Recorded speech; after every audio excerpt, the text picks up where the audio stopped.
Hello everyone. So in the last class we discussed about the we were studying about dimensional analysis और उस पर application उसके देखे थे हमने. ठीक है, तो हमने फिजिकल क्वांटिटी देखा था, उस पर बेस्ड क्वेश्चन भी सॉल्व किए थे. ठीक है, and I had given few assignment. I hope you would have solve those questions. ठीक है, सॉल्व किया होगा आपने. अच्छा,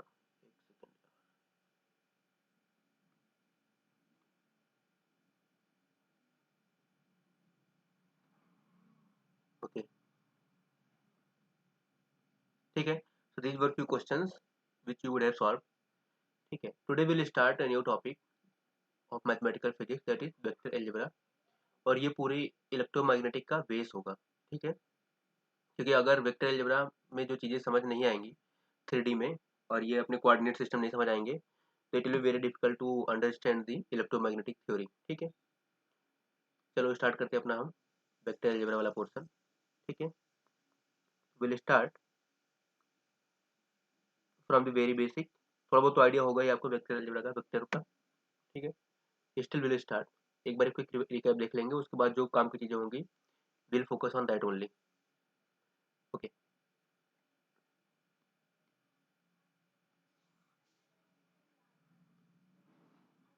वेक्टर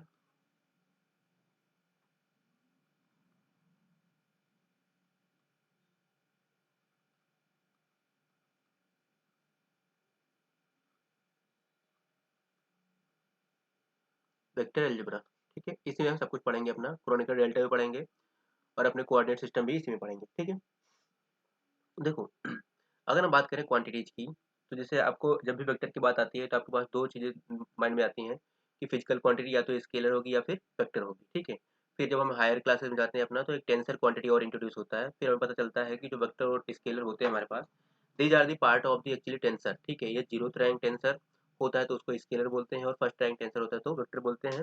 ठीक है, मतलब इट्स नॉट नेसेसरी कि कोई भी फिजिकल क्वांटिटी में कोई एक सिंगल डायरेक्शन होगी, can be multiple direction also, जिसको आप टेंसर क्वांटिटी बोलते हो. ठीक है, उसके बाद एक और चीज़ बात कर लेते हैं, कुछ क्वांटिटी जिसको हम एब्स्ट्रैक्ट क्वांटिटी बोलते हैं.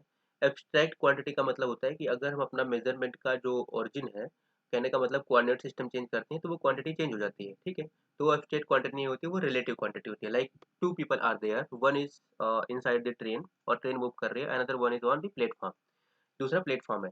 तो दोनों के रिस्पेक्ट में जो ट्रेन की वेलोसिटी होगी या स्पीड होगी वो अलग अलग होगी, क्योंकि जो इंसान ट्रेन के अंदर बैठा हुआ उसको लगेगा कि ट्रेन रेस्ट में है. ठीक है, तो with respect to that person the speed of the train will be zero. But the person who is standing on the platform, जो प्लेटफॉर्म पर खड़ा हुआ है, with respect to that train is moving with some velocity. ठीक है, तो कहने का मतलब अगर मैं स्पीड या वेलोसिटी की बात करूँ तो that is relative quantity, that is not abstract quantity. But if I talk about the time, like अगर हम क्लासिकल मैकेनिक्स की बात करें, मतलब मैक्रोस्कोपिक स्केल पे बात करें, तो जो टाइम होता है वो एब्स्ट्रैक्ट क्वांटिटी होता है. मतलब अगर अभी 10 बज रहे होंगे, जो बंदा प्लेटफॉर्म पे खड़ा हुआ है, तो 10 उसकी घड़ी में बज रहे होंगे, और अगर 1 घंटे उसके लिए बीतेंगे, तो 1 घंटे जो पर्सन ट्रेन के अंदर है उसके लिए भी, और 1 घंटे जो पर्सन प्लेटफॉर्म पर खड़ा हुआ है उसके लिए भी बीतेंगे. तो कहने का मतलब टाइम तो दोनों के रिस्पेक्ट में सेम रहा अभी, बट स्पीड जो थी वो दोनों के रिस्पेक्ट में अलग अलग थी. तो कहने का मतलब ये फ्रेम डिपेंडेंट है, बट टाइम अपना फ्रेम डिपेंडेंट नहीं है. फ्रेम मतलब क्या होता है कि जहाँ से हम चीज़ों को मेजर कर रहे होते हैं. ठीक है, तो टाइम क्या होता है, एब्स्ट्रैक्ट क्वांटिटी आप टाइम को बोल सकते हो. वैसे जब आप रिलेटिविटी पढ़ते हो तो वहाँ पर टाइम भी अपना डायलेट करता है. ठीक है, तो टाइम भी अपना एब्स्ट्रैक्ट क्वांटिटी नहीं रह जाता है. बट क्लासिकल मैकेनिक्स की जब आप बात करते हो, जो जो रियल लाइफ में चीज़ें देखते हो, उसमें क्या होता है अपना, कि जो टाइम होता है वो एब्स्ट्रैक्ट होता है. ठीक है, तो मैं यहाँ पे लिखता हूँ. अब हम टाइम की बात नहीं करेंगे, अब अपने फिजिकल क्वांटिटीज की बात करेंगे. एक तो हम पढ़ चुके हैं अपने डायमेंशनल एनालिसिस में कि फिजिकल क्वांटिटी क्या होती है, like all these quantity which can be measured. Physically जिसको मेजर कर सकते हो वो फिजिकल क्वांटिटी अपनी होती है. ठीक है, उसके बाद हमने उस पर उसके टाइप्स देखे थे, लाइक फंडामेंटल क्वांटिटी क्या होती है, सप्लीमेंट्री क्वांटिटीज क्या होती हैं, और अपना ड्राइव्ड क्वांटिटीज क्या होती हैं, उनके डायमेंशंस क्या होती हैं, कैसे निकालते हैं कोई क्वांटिटी, डायमेंशनल रिलेशन कैसे निकालते हैं. All these things we have already studied in the last section. ठीक है, तो अभी हम देखते हैं वेक्टर अलजेब्रा से. तो यहाँ पे चीज़ें थोड़ा सा लिखता हूँ मैं. ठीक है, तो ऑल फिजिकल क्वांटिटीज, जितनी भी फिजिकल क्वांटिटी होती हैं, यहाँ पे लिखता हूँ all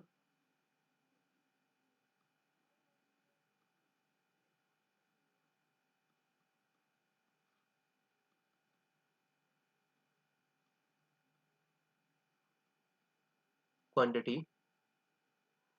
all physical quantities are relative.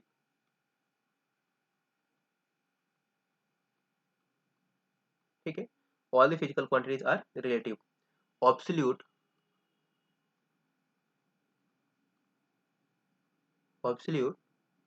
doesn't have any physical significance. Absolute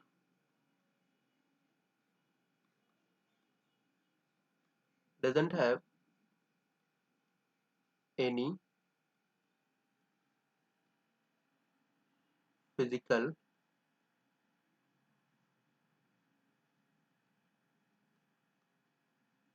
significance, मतलब फिजिकल क्वांटिटी जो अपने पास ऑब्सोल्यूट क्वांटिटी होती है, वो टाइम को छोड़ दो, बाकी कोई भी क्वांटिटी को आप फिजिकल क्वांटिटी नहीं बोल सकते हो। ठीक है, तो इन जनरल अगर हम बात करते हैं तो टाइम को भी हम ऑब्सोल्यूट क्वांटिटी नहीं बोल सकते हैं, तो ऑब्सोल्यूट का कोई मतलब नहीं होता है। ठीक है, कहने का मतलब सारी क्वांटिटी जो होती है हमारे पास वो क्या होती है, रिलेटिव होती है। किसी के लिए उस क्वांटिटी की वैल्यू कुछ अलग होगी और किसी दूसरे के लिए उस क्वांटिटी की वैल्यू कुछ अलग होगी।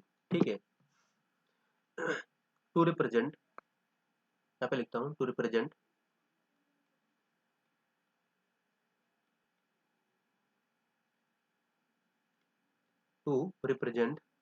अ point in space, to represent a point in space, we required a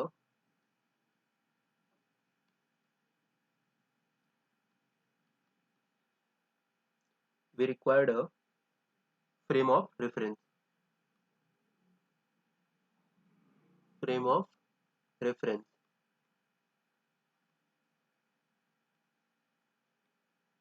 समझने के लिए इसको आप कोऑर्डिनेट सिस्टम भी बोल सकते हो। कोऑर्डिनेट सिस्टम मतलब जहां से आप चीजों को मेजर कर रहे होते हो। ओके, तो हमने स्कूल लेवल में क्या क्या देखा था कि जो फिजिकल क्वांटिटी होती हैं वो क्लासिफाइड होती है दो टाइप्स में। ठीक है, तो फिजिकल क्वांटिटीज,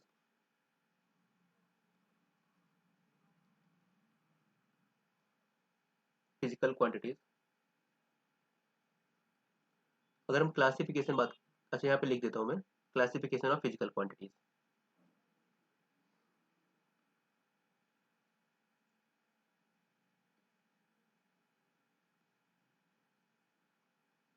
क्लासिफिकेशन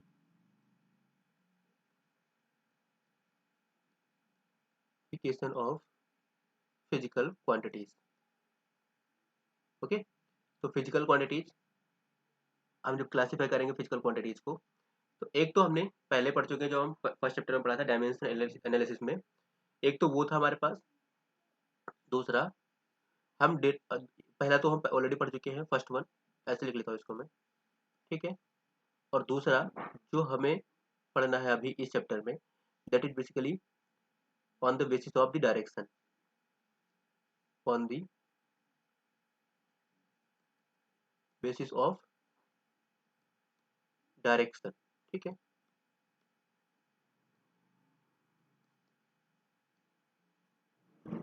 तो उसके बेसिस पर हमारे पास कितनी क्वांटिटी होती हैं। अगर हम स्कूल लेवल बात करें तो स्कूल लेवल पर हम पढ़ते हैं दो चीज़ें, एक तो पढ़ते हैं हम पहला स्केलर,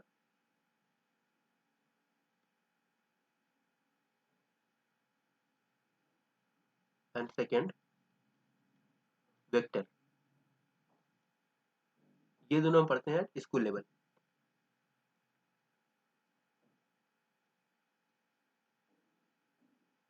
ठीक है, और इतने से ही काम चल जाता है। ठीक है, बट इन जनरल जो फिजिकल क्वांटिटीज होती हैं वो क्या होती हैं, टेंसर होती हैं। बट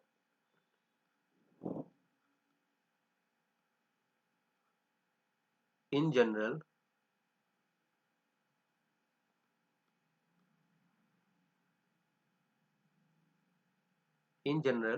फिजिकल क्वांटिटीज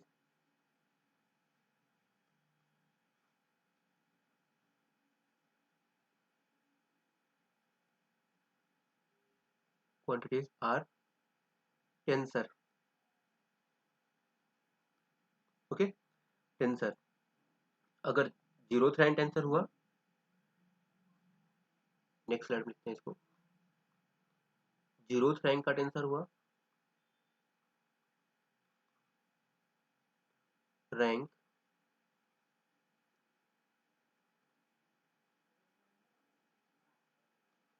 टेंसर, तो ये अपना होता है स्केलर।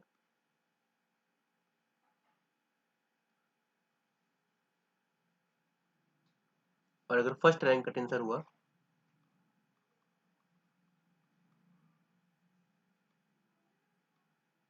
फर्स्ट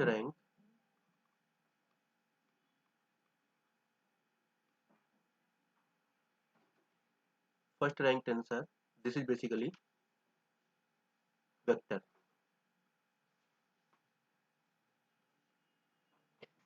ठीक है, ये होता है अपना वेक्टर क्वांटिटी। तो अब हम इंडिविजुअली पढ़ते हैं स्केलर और वेक्टर का। ठीक है,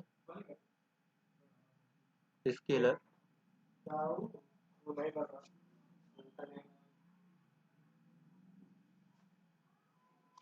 स्केलर क्वांटिटी।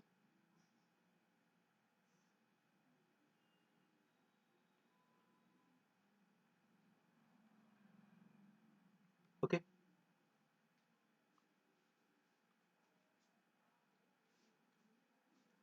Scalar quantity. तो स्केलर क्वांटिटी क्या होती है अपनी? The quantities which have magnitude only, यहाँ पे लिखता हूँ मैं,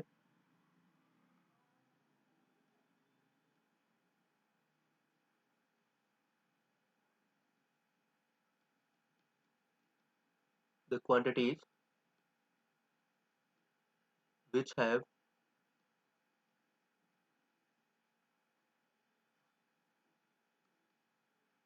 मैग्नीट्यूड ओनली, ठीक, are known as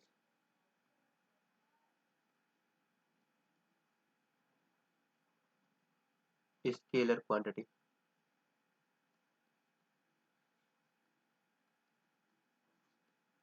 for example क्या क्या होता है अपने पास? स्पीड होती है,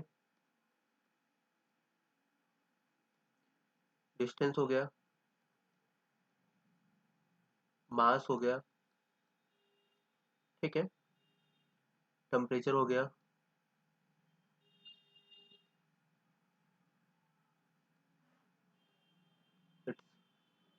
ठीक है। ये सारी क्वांटिटी कैसी होती है अपनी? स्केलर क्वांटिटी होती है। सेकंड आता है अपना vector quantity.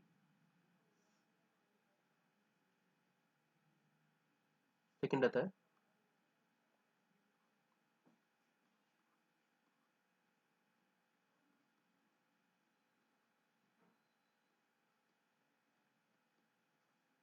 Vector quantity.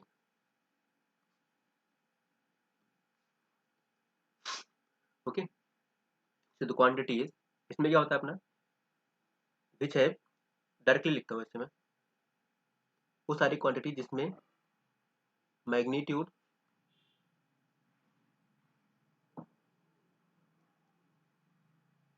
Magnitude plus direction,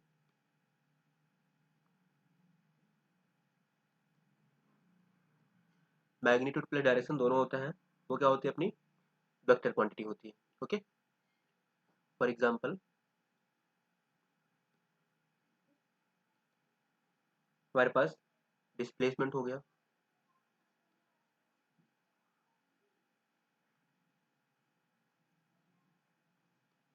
displacement, ठीक है, वेलोसिटी,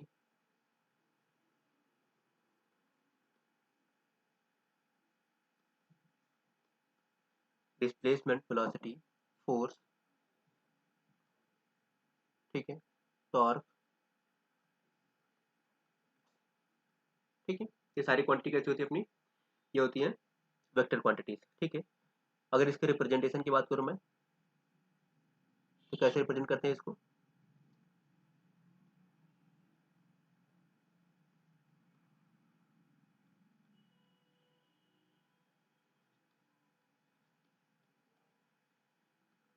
रिप्रेजेंटेशन, ठीक है, तो रिप्रेजेंट करते हैं इसको एरो से हम। ठीक है, कोई एक एरो है अपने पास, मान लीजिए कोई एरो है, ठीक है, ये अपना रिप्रेजेंट करेगा एक वेक्टर क्वांटिटी को, ठीक है। ये जो पीछे वाला पोर्शन होता है इसको बोलते हैं हम टेल, और ये होता है अपना एरो साइड का हेड, ठीक है। और जो लेंथ होती है इसकी, सपोज कोई वेक्टर है ए वेक्टर, ए के ऊपर हम लगाएंगे वेक्टर साइन, ठीक है। तो जो इसकी लेंथ होगी,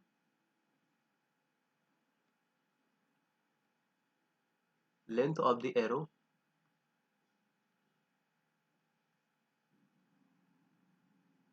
लेंथ ऑफ द, ये क्या होगा अपना मैग्नीट्यूड होगा, ठीक है। और डायरेक्शन के लिए एरो का साइन देख लेंगे हम, ठीक है। ये हो गया अपना क्या, वेक्टर का रिप्रेजेंटेशन, ओके। आई होप यहाँ तक समझ में आया होगा आपको, फाइन। चलो अब एक बार थोड़ा सा हम वेक्टर के लिए कोई 3D में लिख लेते हैं। सपोज करो अपने पास एक कोऑर्डिनेट सिस्टम है सिंपल सा, ठीक है। नेक्स्ट स्लाइड लेता हूँ मैं। यहाँ पर सिंपली मान लो कि हमारे पास कोई एक कोऑर्डिनेट सिस्टम है, ऐसे मैं कार्टेशियन कोऑर्डिनेट की बात कर रहा हूँ, ऐसे मान लो, ठीक है।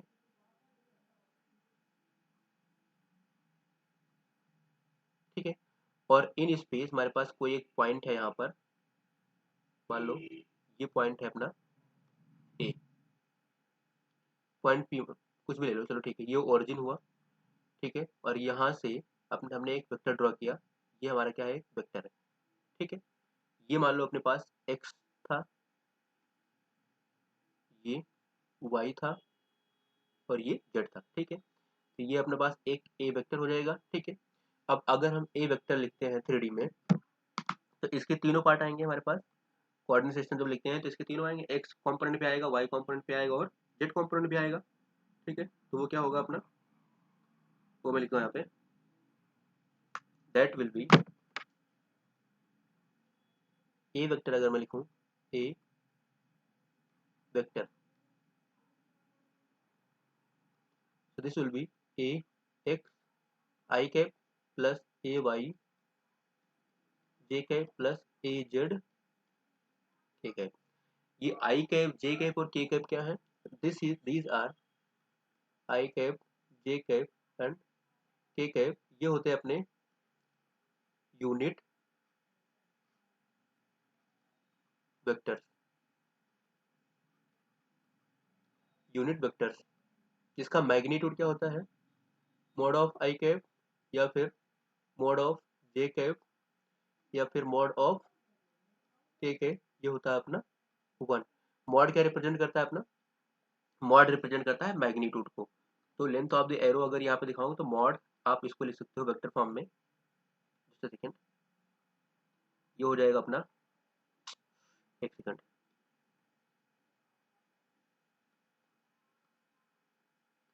This will be basically mod of A vector which will represent the magnitude of a vector, ठीक है, ओके। तो ये हो गया अपना मैग्नीट्यूड, तो ये होते हैं अपने यूनिट वेक्टर, ठीक है। ये वेक्टर का टाइप होता है अपना, बहुत सारे टाइप के वेक्टर होते हैं, दैट विल डिस्कस लेटर। तो अगर मुझे ए का मैग्नीट्यूड निकालना है, तो मॉड ऑफ ए वेक्टर अगर निकालना है मुझे, ठीक है, तो ये आ जाएगा अपने पास अंडर रूट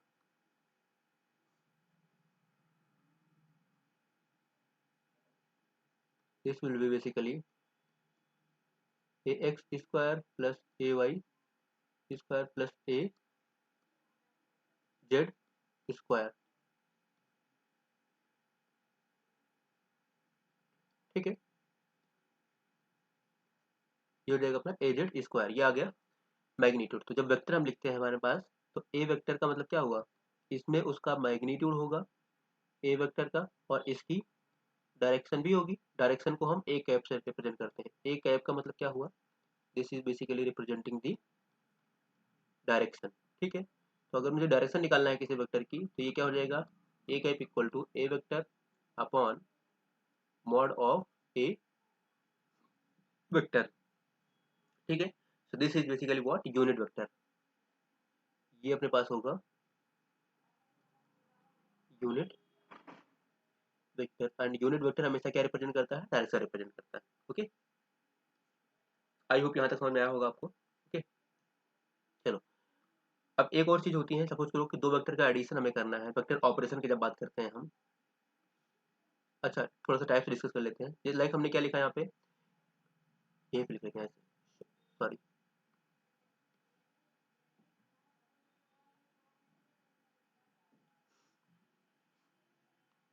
ठीक है, मैं सिर्फ लिख देता हूँ यहाँ पे कि मान लो हमारे पास फर्स्ट आता है, जो इंपॉर्टेंट है उसी को लिखता हूँ मैं, यूनिट वेक्टर।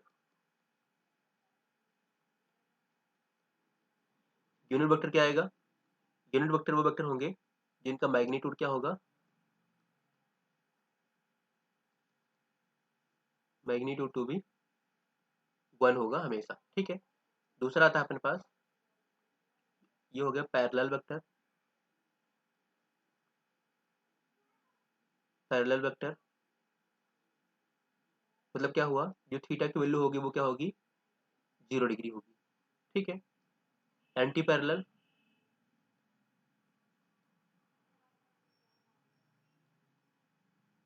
थीटा कितना होगा, 180 डिग्री होगा। ठीक है, फोर्थ नल वेक्टर आएगा।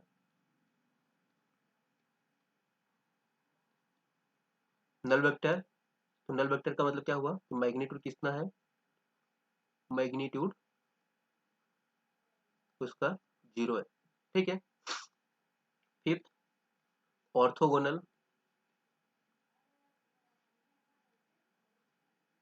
थीटा कितना हुआ, 90 डिग्री हुआ।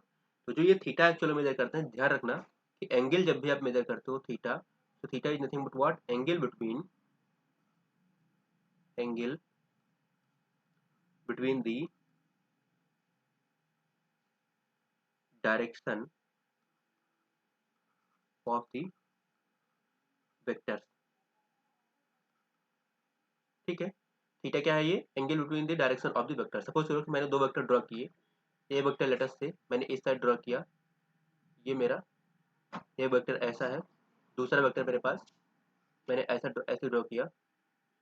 ठीक है, और मैंने कह दिया कि मेरे पास ये एंगल जो है वो लेटस से 120 डिग्री। ठीक है, और मैं कह रहा हूँ कि मेरे पास जो थीटा होगा वो कितना होगा, तो क्या थीटा 120 डिग्री होगा, 120 डिग्री नहीं, थीटा 120 डिग्री नहीं होगा, ये गलत है। ठीक है, अब ये गलत कैसे है, क्योंकि मैंने कहा था कि जो थीटा होता है, theta is basically what, angle between the direction of the vectors. तो डायरेक्शन किधर है, फर्स्ट वेक्टर की मान लो ये हमारे पास कितना था, ये ए था, ए वेक्टर, और ये था अपना बी वेक्टर, बी वेक्टर। ठीक है, तो फर्स्ट वेक्टर तो हमारे पास इधर है, तो डायरेक्शन दोनों का, एक डायरेक्शन इधर है, दूसरी की डायरेक्शन नीचे को है। तो जो एंगल बनेगा वो कौन सा एंगल बनेगा, वो ये वाला एंगल बनेगा। तो ये जो एंगल होगा वो होगा अपना थीटा, और ये होगा कितना, ये कंप्लीट एंगल 120 डिग्री होगा, सॉरी 180 डिग्री होगा, तो ये माइनस करोगे कितना जाएगा, 60। मतलब जो हमारे पास वैलिड थीटा होगा, थीटा इक्वल टू 60 डिग्री, हम इस थीटा की बात कर रहे होते हैं। ठीक है, हमें ये थीटा लेना है। ठीक है, तो दो वेक्टर पैरेलल या एंटी पैरेलल की बात अगर कर रहे होंगे, तो पैरेलल का मतलब क्या हुआ, वेक्टर पहला वाला ऐसे है, दूसरा वाला भी इसी डायरेक्शन में है। ठीक है, मैग्नीट्यूड कम ज़्यादा हो सकता है, बट दोनों वेक्टर के बीच में एंगल कितना है, अभी क्या है, 0 डिग्री है। तो यहाँ पर थीटा अपना क्या है, थीटा है 0 डिग्री। ठीक है, एंटी पैरेलल का मतलब क्या हुआ कि एक वेक्टर हमारे पास, ये तो हो गया pair of parallel. Anti parallel की अगर हम बात करते हैं, तो लेटर से एक वेक्टर हमारे पास ऐसे है। ठीक है, और दूसरा वेक्टर हमारे पास क्या है, अपोजिट है इसके। ठीक है, मैग्नीट्यूड अगेन कुछ भी हो सकता है। तो ये हमारे पास थीटा कितना आएगा, दोनों के बीच में थीटा आएगा 180 डिग्री। ठीक है, 180 डिग्री। ठीक है, ये हो गया हमारे पास एंटी पैरेलल का। और अगर हम 90 डिग्री की बात कर रहे होते हैं ऑर्थोगोनल की वेक्टर की, तो एक वेक्टर हमारे पास ऐसे है, दूसरा वेक्टर हमारे पास ऐसे है। ठीक है, तो ये मान लो ए वेक्टर था, ये बी वेक्टर था, ये भी ए वेक्टर था, ये बी वेक्टर है अपना, ये ए वेक्टर है, और ये बी वेक्टर है। ठीक है, तो अभी इसमें थीटा कितना है, इसमें थीटा है अपना 90 डिग्री। ठीक है, तो ये चीज़ हमें ध्यान रखनी है। ओके, आई होप ये समझ में आया होगा आपको। तो ये हो गए अपने पास वेक्टर के टाइप्स, जो भी डिस्कशन था अपना बेसिक डिस्कशन, बाकी चीज़ें आपको पता है। ओके, तो हमने क्या क्या देख लिया अपने पास। ठीक है, ये चीज़ देख लिया हमने, वेक्टर का डायरेक्शन कैसे फाइंड आउट करते हैं, ठीक है, और वेक्टर का को रिप्रेजेंट कैसे करते हैं, representation of A vector, type भी देख लिया उसके, ठीक है। अब कुछ रूल्स होते हैं, जरा एक बार मैं बात करता हूँ ऑपरेशंस की।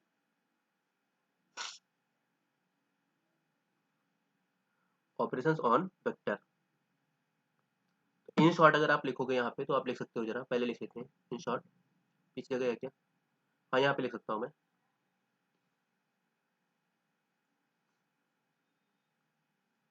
ठीक है। अगर आप स्केलर की बात करते हो,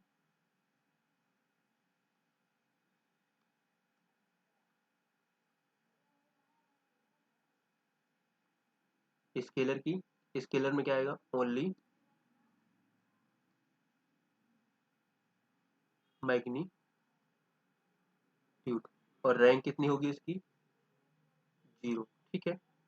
वेक्टर की बात करते हैं तो वेक्टर अपना होता है उसमें मैग्नीट्यूड प्लस डायरेक्शन, और रैंक इसकी होती है 1, ठीक है। टेंसर क्या होते हैं हमारे पास, टेंसर, टेंसर क्या होते हैं, इसमें मैग्नीट्यूड तो होगा ही होगा, प्लस डायरेक्शन कितनी होंगी, मल्टीपल डायरेक्शन होंगी इसमें, मल्टीपल डायरेक्शन, ठीक है। मतलब रैंक जो होगी अपने ग्रेटर देन और इक्वल टू 1 होगा, ठीक है। इक्वल टू 1 नहीं, इक्वल टू 2 लिख लो यहाँ पे, क्योंकि हम लगा दिया, इक्वल लगा दिया ना, तो 1 के इक्वल आया तो फिर तो वेक्टर हो जाएगा वो, यहाँ पे ग्रेटर देन और इक्वल टू 2 लिख लो, ठीक है। मैग्नीट्यूड प्लस मल्टीपल डायरेक्शन आएंगे इसकी। इसका एग्जांपल क्या हो सकता है, एग्जांपल हो सकता है इसका स्ट्रेस, या फिर स्ट्रेस हो गया अपना, स्ट्रेन हो गया, और अपना था मोमेंट ऑफ इनर्शिया हो गया,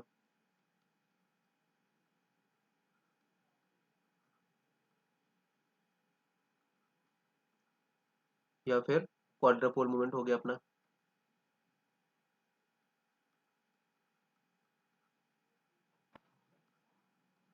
ये सारी क्वांटिटी कैसी होती हैं, टेंसर क्वांटिटी होती है, ओके। तो ये आपको फिंगर टिप से मतलब याद रखना होगा, फाइन। चलो अब बात कर लेते हैं थोड़ा थोड़ा सा ऑपरेशन की। उससे पहले बात कर लेते हैं जरा एक और चीज़ पर, जो बहुत ज़्यादा कंफ्यूजिंग लगता है आपको। चलो अच्छा पहले वेक्टर ऑपरेशन की बात कर लेते हैं, एडिशन और सब्ट्रैक्शन। यहाँ पे लिखते हैं अपना operation of vector,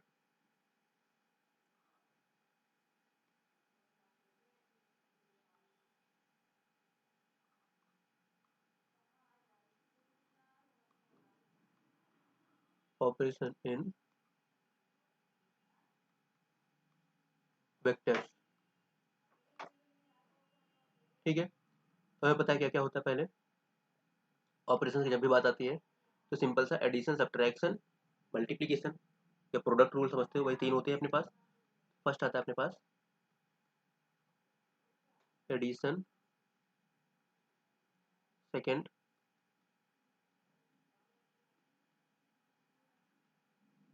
subtraction, and then product,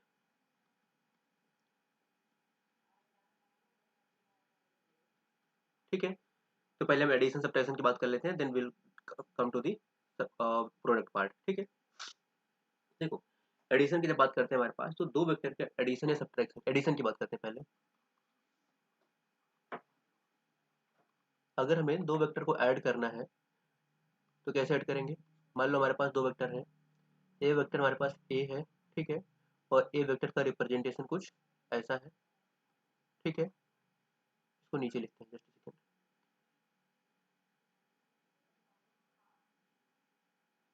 ये रहा अपना ए वेक्टर, और बी वेक्टर जो अपने पास है, बी वेक्टर कुछ ऐसे है,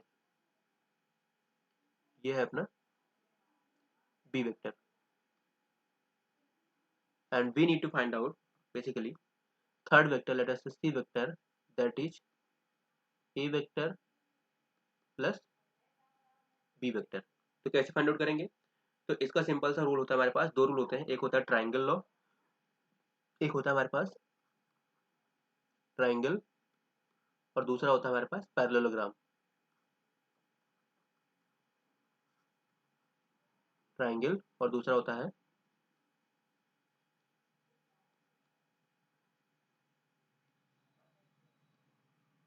पैरेललोग्राम। ठीक है, एक सेकंड।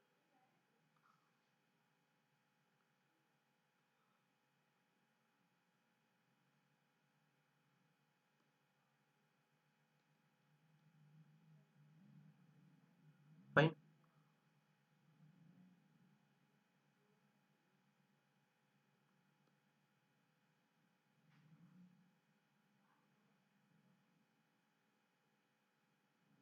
चलो देखते हैं जरा क्या होता है दोनों में।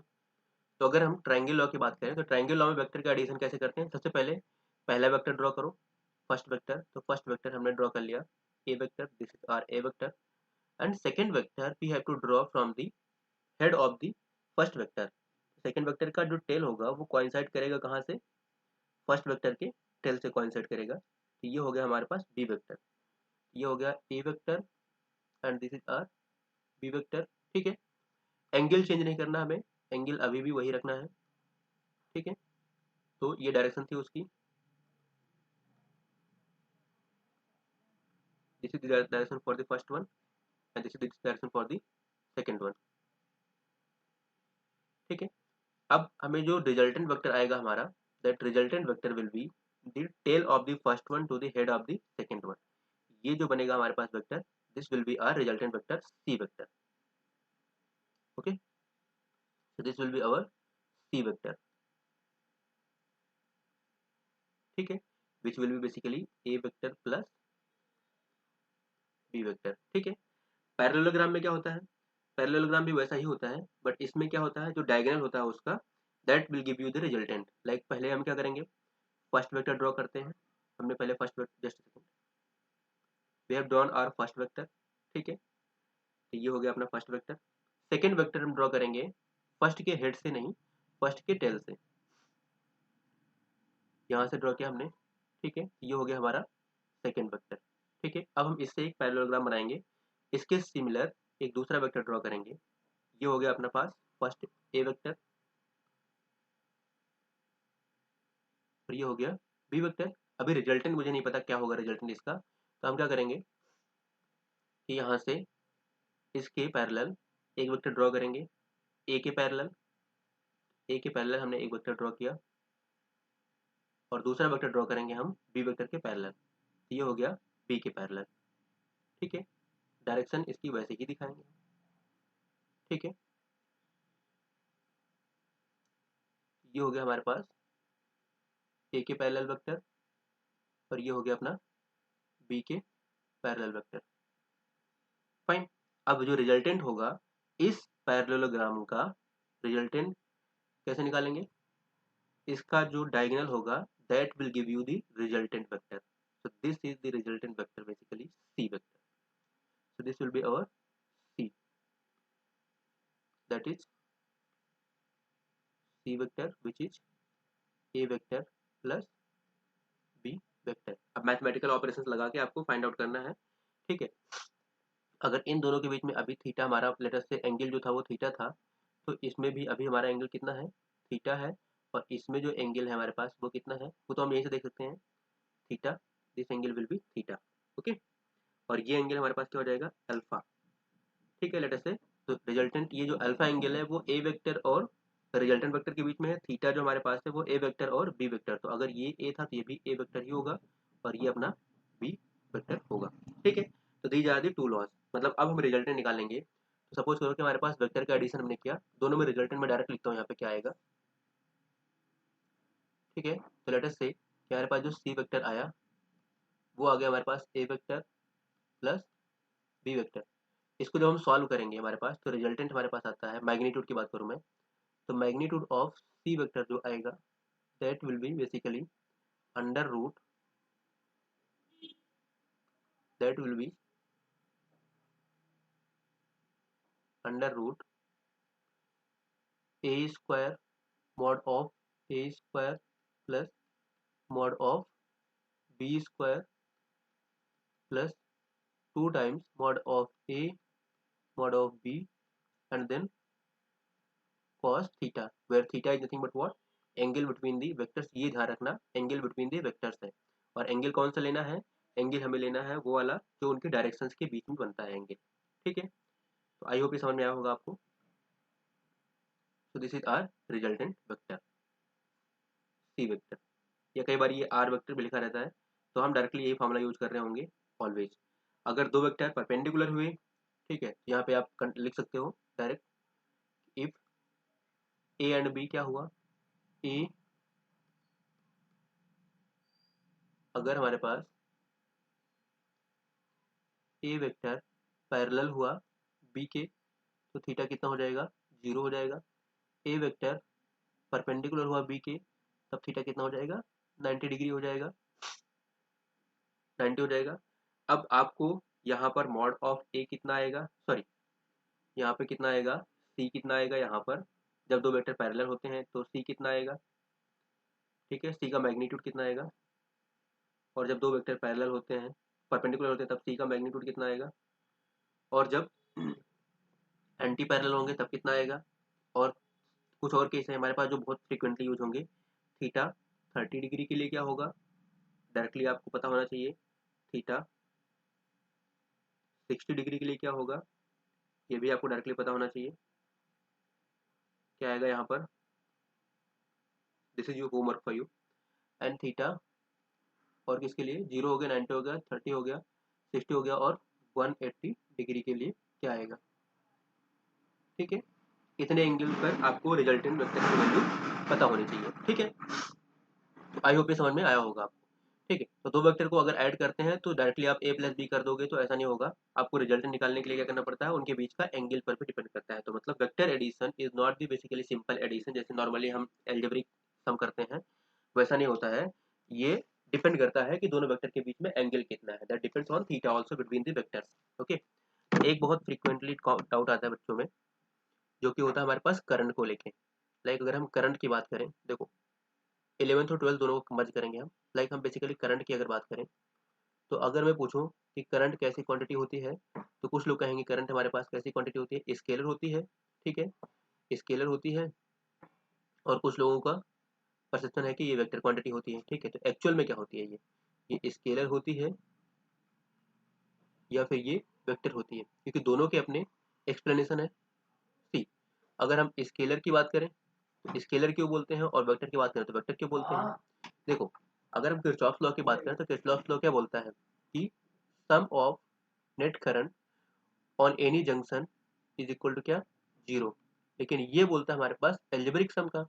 तो एल्जेब्रिक सम जब भी आप करते हो उसमें तो डायरेक्शन की जरूरत पड़ती नहीं है, तो ये तो रिप्रेजेंट कर रहा है कि हमारे पास जो करंट होती है वो कैसी क्वांटिटी होती है, स्केलर होती है, ठीक है, स्केलर होती है हमारे पास। लेकिन यहीं पर अगर मैं बात करूं कि लेट अस से, चलो ठीक है, अच्छा एक एक बात तो ये हो गई, ठीक है। दूसरा, इसी में अगर बात करूँ तो जब आप ये करंट लिखते हो तो आप लिखते हो कि I1 इनकमिंग करंट को आप लिखते हो, अगर मान लो प्लस लिख लिया, तो आउटगोइंग करंट को आप लिखते हो माइनस में, I2। अब तो ये एल्जेब्रिक सम हुआ नहीं, ठीक है। आपने करंट को नेगेटिव क्यों ले लिया, क्योंकि करंट का तो मैग्नीट्यूड था, तो आपको मैग्नीट्यूड में प्लस में लेना चाहिए था। तो आपने नेगेटिव लेने का मतलब क्या हो गया, अगर एक करंट ऐसे जा रही है और दूसरी करंट ऐसे जा रही है, तो दोनों का डायरेक्शन अपोजिट है, दोनों के बीच में एंगल कितना है, 90 डिग्री का है, सॉरी 180 डिग्री का है। तो इसका मतलब आप तो एंटी पैरेलल वेक्टर हो गए, तो आप क्या कर रहे हो, आप ओवरऑल या नेट निकालने के लिए सब्ट्रैक्ट कर रहे हो, और subtraction is nothing but what, अगर मैं बात करूँ फिजिक्स में, तो मैथ्स में तो ठीक है ए वन ऐसा हो सकता हो, ठीक है। मैथ्स में सपोज करो कि एक नंबर हमारे पास ए है और दूसरा नंबर माइनस ए है, तो ऐसा हो सकता हो कि ठीक है एक नंबर माइनस ए है और एक नंबर ए है, बट फिजिक्स में जब बात कर रहा होता हूँ, तो ये दोनों चीजें एक्चुअल में सेम है, ए और ए, ये दोनों चीजें एक्चुअल में सेम है, ए और minus A, but the difference is this कि जो माइनस ए है उसकी सिर्फ डायरेक्शन अपोजिट है। मतलब अगर मान लो कोई इंसान ए रिप्रेजेंट कर रहा है कि 5 स्टेप उसको मूव करना है, तो कोई स्टेप 5 स्टेप, कोई इंसान 5 स्टेप सपोज करो इस पर्टिकुलर डायरेक्शन मूव कर रहा है एक्स में लेटर से, तो माइनस ए का मतलब क्या हुआ कि वो इंसान यहीं से प्लस में ना जाके वो इधर आ जाएगा, बट एक्चुअल में जो नंबर है वो क्या है, सेम है। तो ये होती है बात फिजिक्स में, ओके। इसको मैं कर देता हूँ, ठीक है। तो इसका मतलब क्या हुआ कि ये हमारे पास कैसी क्वांटिटी हो गई, ये तो वेक्टर को रिप्रेजेंट कर रहा है। अच्छा, अब एक और चीज होती है कि ये स्केलर को सिग्निफाई करेगा, अगेन कैसे, क्योंकि हमारे पास जैसे सपोज करो कि दो वायर है, एक हमारे पास वायर ऐसे है, ये वायर है, और एक ये वायर है, ठीक है, और एक ऐसे वायर है, ठीक है। इसमें करंट ऐसे आ रही है और इसमें करंट ऐसे आ रही है, ठीक है। लेट अस से ये हमारे पास 2 एम्पियर की करंट थी, ये हमारे पास 3 एम्पियर की करंट थी, और ये हमारे पास क्या है, इन दोनों का प्लस हो जाएगा 5 एम्पियर, ठीक है, 5 एम्पियर। तो अब यहाँ पर जो नेट करंट आपने निकाला, आपने क्या करा कि 2 एम्पियर यहाँ से आ रहे थे, 3 एम्पियर यहाँ से आ रहा था, तो ओवरऑल कितनी होगी, 5 एम्पियर, इस वायर में 5 एम्पियर करंट जाएगी। बट अगर ये करंट, ये वेक्टर क्वांटिटी होता तो हमारे पास एक वेक्टर क्या था, 2 एम्पियर का था, दूसरा वेक्टर 3 एम्पियर का था, बट दोनों के बीच में कुछ एंगल भी था।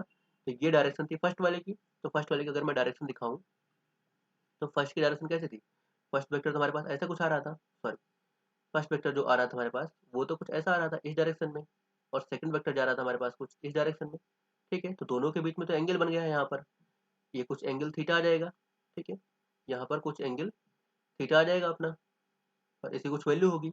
तो रिजल्टेंट अभी हमने देखा कि जब हमारे पास दो वेक्टर होते हैं जिनके बीच में एंगल होता है, तो रिजल्टेंट कैसे निकालते हैं, वो एंगल पर डिपेंड करता है, ऐसे डायरेक्टली आप ऐड नहीं कर सकते हो, डायरेक्टली ऐड नहीं कर सकते हो। तो रिजल्टेंट क्या आता था अपने पास, जो रिजल्टेंट आता था वो होता था अंडर रूट फर्स्ट वन का square, that is A square plus B square और प्लस 2ab कॉस थीटा, ठीक है। तो वो तो थीटा पर भी डिपेंड कर रहा था।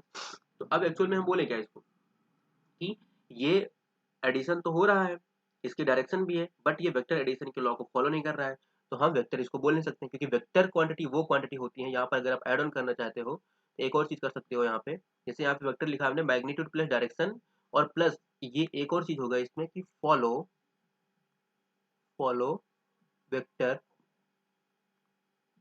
Addition law.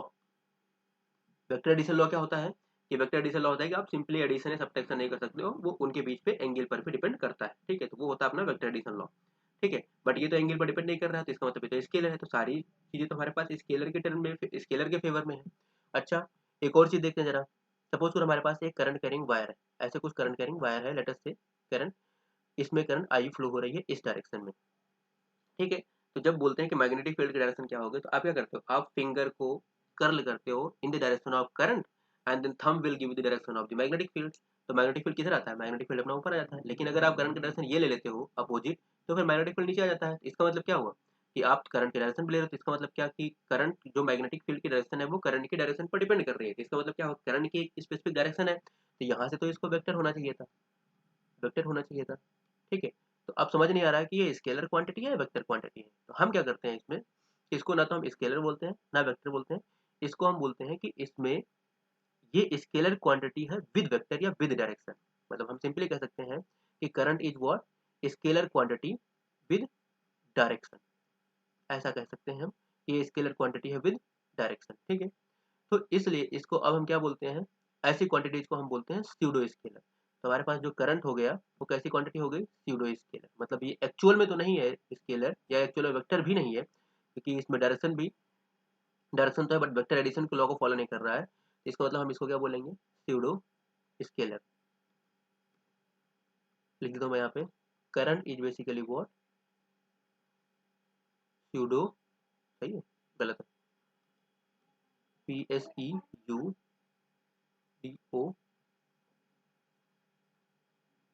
ठीक है। तो अब आज के बाद अगर कोई पूछता है करंट कैसी क्वांटिटी है, तो current is nothing but what, pseudo scalar, ठीक है।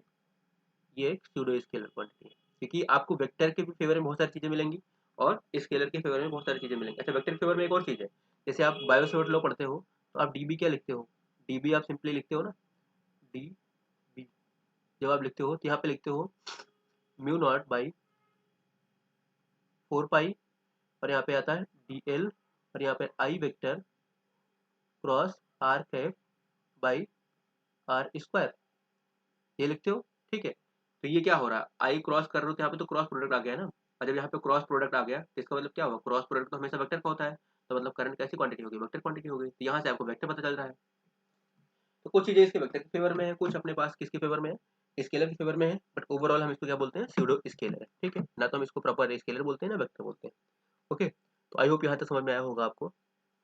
तो ये हो गया अपना करंट का डिस्कशन, ठीक है। अच्छा, एक और चीज मैं बता देता हूँ यहाँ पे, जब हम बात करते हैं, इसी में बात कर लेते हैं, तो इसको मैं वापस कर लेता हूँ। ये तो हो गया वेक्टर एडिशन की बात। अगर मुझे वेक्टर सब्ट्रैक्शन की बात करनी है तो फिर मैं कैसे करूँगा, जब वेक्टर सब्ट्रैक्शन करना होगा, कंट्रोल सी करता हूँ इसको, ये तो था वेक्टर एडिशन। लेकिन अगर मुझे उन्हीं दो वेक्टर का निकालना होता, लेटर से सी वेक्टर लिखा मैंने, यहाँ पे लिखा आर वेक्टर, कुछ और लिख लेते हैं इसको, लेटर से मैंने लिख लिया डी वेक्टर, ठीक है। डी वेक्टर लिखा which is basically subtraction of two vector, C vector minus, यहाँ सॉरी गड़बड़ हो गया, A vector minus B vector. तब कैसे निकालेंगे हम? तब निकालने के लिए कुछ नहीं करना, पहले वेक्टर को एज इट इज रखो, पहले वेक्टर को, फर्स्ट वेक्टर को आपको ऐसे ही रखो, this is your first vector, उसकी डायरेक्शन भी चेंज नहीं करनी। बट जो सेकंड वेक्टर था, सेकंड वेक्टर अपना बी वेक्टर कैसे था, बी वेक्टर अपने पास ऐसे था, ये तो ए वेक्टर हो गया, ये हो गया बी वेक्टर। जब आपको, इसको मैं लिख सकता हूँ एक्चुअल में ए वेक्टर प्लस यहाँ पर माइनस बी वेक्टर। तो माइनस बी वेक्टर कैसे होगा, जब आप माइनस बी वेक्टर की बात करते हो तो कुछ नहीं, आपको सिर्फ डायरेक्शन रिवर्स करनी है बस। तो माइनस बी वेक्टर की बात जब मैं कर रहा हूँ तो माइनस बी वेक्टर कुछ नहीं होगा, ये ऐसे हो जाएगा, लाइक दिस, दैट्स इट। ना तो उसका मैग्नीट्यूड चेंज करना है, ना कुछ नहीं, बस आप डायरेक्शन को उल्टा कर दो, बस ये हो गया माइनस बी वेक्टर। अब मुझे एडिशन करना है अगेन, तो अब मैं क्या करूँगा, यहाँ से वेक्टर ड्रॉ कर दूंगा इसको, यहाँ से अगर आप ड्रॉ करोगे तो this will be your minus B vector, ठीक है। आपको एंगल चेंज नहीं करना, ये ध्यान रखना है बस, ठीक है। ये आ गया आपके पास माइनस बी वेक्टर। आपको रिजल्टेंट निकालना है, तो resultant again from the tail of the first one to the head of the second one, second का हेड यहाँ पर आएगा, तो ये हो जाएगा अपना resultant vector, that is nothing but what, C vector, sorry D vector,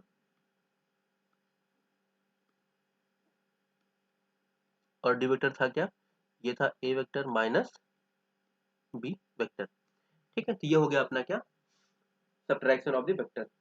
तो आई होप यहाँ तक समझ में आया होगा आपको, वेक्टर एडिशन सब्ट्रैक्शन समझ में आ गया है। And the next class onwards will continue from the product, ठीक है, that is the another operation. Product में हमारे पास थोड़ा सा लेंथी प्रोसेस होगा, जिसमें दो आएंगे अपने, क्रॉस प्रोडक्ट और डॉट प्रोडक्ट, ठीक है। तो will continue from there only, till then keep on studying, just all about for today, thank you so much.